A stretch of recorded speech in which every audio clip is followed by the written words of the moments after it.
को, जैसे कि सिक्योरिटी एक्सचेंज ऑफ कमीशन या अन्य ग्लोबल अथॉरिटी जैसे कि NASDAQ, इसकी कड़क गाइडलाइन से बचने के लिए, ठीक है, मतलब इनकी जो स्ट्रिक्ट गाइडलाइन होती है उनसे बचने के लिए HOD ने, हेड ऑफ डेवलपमेंट ने, क्रिप्टो टू फिएट यानी टोकन को सीधे बैंक या लोकल करेंसी में बदलने वाले गेटवे और एक एंटी मनी लॉन्ड्रिंग, जो मनी लॉन्ड्रिंग होता है जहाँ पर मनी का गलत तरह से सर्कुलेशन जहाँ किया जाता है, भेजा जाता है बिना मतलब कानून से छुपा करके जो पैसा भेजा जाता है, हवाला जैसे बोलते हैं, तो इस तरह की मनी लॉन्ड्रिंग होती है, ठीक है। तो मतलब ओवरऑल जो आपने जो कमाई की यहाँ से उसको सीधे बैंक में या लोकल करेंसी में बदलने वाला जो गेटवे होता है, जो आपकी लोकल करेंसी में कन्वर्ट करेगा उसको, मान लीजिए कि USDT टू INR में कन्वर्ट करेगा, या मान लीजिए दुबई का कोई मेंबर है तो दिनार में सपोज कन्वर्ट करेगा, या जिस कंट्री में, जैसे ऑस्ट्रेलिया के है तो ऑस्ट्रेलियन डॉलर में कन्वर्ट करेगा, तो जिस कंट्री में आपकी लोकल करेंसी जो भी है उसमें कन्वर्ट करेगा, और वो जो गेटवे है तो उस पर एक एंटी मनी लॉन्ड्रिंग और know your customer KYC integration patch live किया गया है। तो आपको KYC लाइव करना पड़ेगा, मतलब करना पड़ेगा, और एंटी मनी लॉन्ड्रिंग पैच भी उसको ऑब्जर्व करेगा कि आप कोई मनी लॉन्ड्रिंग तो नहीं कर रहे, जो पैसा आप जो आप कमा रहे हो यहाँ से इसको अपनी गवर्नमेंट को शो कर रहे हो या नहीं कर रहे हो। उसमें KYC लग जाएगा पहले से ही, सिस्टम KYC की डिटेल भी आपसे ले लेगा। उसमें जरूर आपका पैन कार्ड, आधार कार्ड जो रिक्वायरमेंट है, जो गवर्नमेंट जिसके थ्रू आपको वॉच रखेगी, वो यहाँ पर आप करना पड़ेगा। सिस्टम देखो, या तो हम डॉलर कमा के बाहर जाके बाइनेंस पे लीगल सेल करें, वहां भी P2P सेल करेंगे तो वो भी वहां पे भी KYC करना पड़ता है, तो वो हमें एक्सटर्नल एक्सचेंज पे जाके हमें प्रोसेस करना पड़ रहा है, जो सिस्टम का पार्ट डायरेक्टली नहीं है। लेकिन यहाँ सिस्टम डायरेक्टली ऐप के अंदर ही हमें पेमेंट गेटवे का ऑप्शन देगा, जिसमें हम जो है, या हमें जो फिएट ब्रिज का ऑप्शन देगा, जिसमें हम अपनी करेंसी मतलब अपने अर्निंग को हम कन्वर्ट कर पाएंगे अपनी लोकल करेंसी में, और लेकिन उसमें KYC करना पड़ेगा हमें, और उसमें साथ के साथ हमें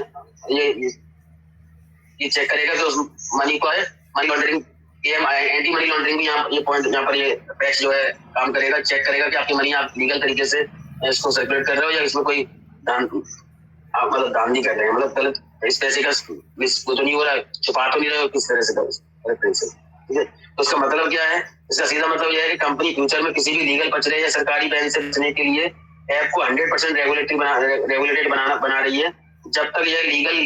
लेयर है कोडिंग पूरी तरह से फिट नहीं हो जाए, कोडिंग में पूरी तरह से फिट नहीं, जो लीगल लेयर है, जो लीगलाइजेशन पॉइंट को चेक कर रही है, यानी एंटी मनी लॉन्ड्रिंग पार्ट को और तुम्हारा KYC पार्ट को, जब तक ये पार्ट पूरी तरह से, जो लीगल लेयर है कोडिंग में पूरी तरह से फिट नहीं हो जाती, तब तक पब्लिक लॉन्च को होल्ड पर रखना सॉफ्टवेयर इंजीनियर्स का अनिवार्य नियम है। इसलिए तब तक उसको इसके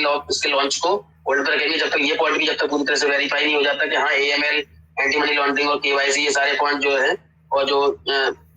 कानूनी जितने भी कंप्लायंस थे गवर्नमेंट उस पर्टिकुलर कंट्री की गवर्नमेंट के हिसाब से जो भी है, वो सारी चीजें फॉलो, सिस्टम जब तक इंश्योर नहीं लेता कि हाँ सारी चीजें सही से फॉलो हो रही हैं, तब तक उसको होल्ड पर रखेगा, उसके डिप्लॉयमेंट को, उसके लाइव लॉन्च को। जैसे ही ये पॉइंट भी इंस्टॉल हो जाएगा कि हाँ ये सक्सेसफुली सिस्टम ने इसको वेरीफाई कर लिया है, तो फिर जहाँ से भी उसको ग्रीन सिग्नल मिल जाएगा, ठीक है। मतलब सारे टिक बॉक्स मतलब जो है टिक करता जा रहा है, 10 चेकलिस्ट बना रखी है सिस्टम ने कि ये 10 पॉइंट है जिनको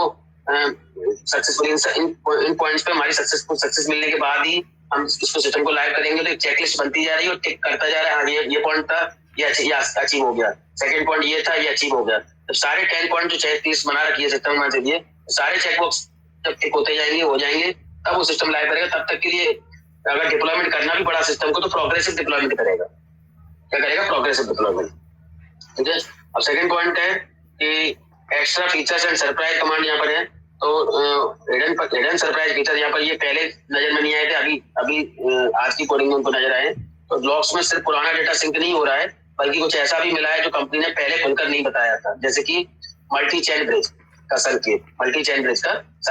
तो मल्टी चेन ब्रिज का मतलब जैसे अभी आप अपनी ब्लॉकचेन यूज कर रहे हैं ट्रेजर चेन,